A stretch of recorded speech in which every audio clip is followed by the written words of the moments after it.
Çdo shtetas shqiptar që kërkon të punësohet në mënyrë legale në Itali, nga nesër mund të paraqitet në zyrat e koordinimit vendor pranë drejtorive rajonale të punësimit për të regjistruar.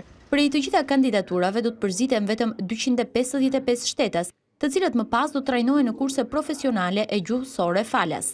Sot ne promovojmë zbatimin e projektit të parë, nga i cili do të përfitojnë me njëherë 255 shtetas shqiptar, të cilët do të trajnohen intensivisht nga entet italiane në kurse falas për formimin gjuhësor dhe profesional.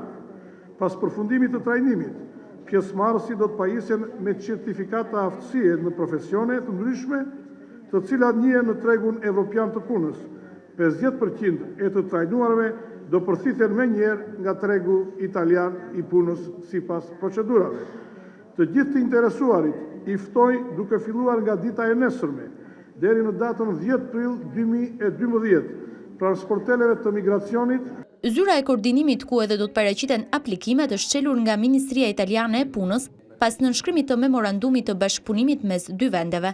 Kandidatët pas trajnimit do të përziden nga vetë punëdhënësit italian sipas nevojave të tyre. Fushat në të cilat do të punësohen shtetasit shqiptar janë në sektorin e ndërtimit, industrisë tekstile, asistencës familjare, turizmit, hotelerisë e të tjerë.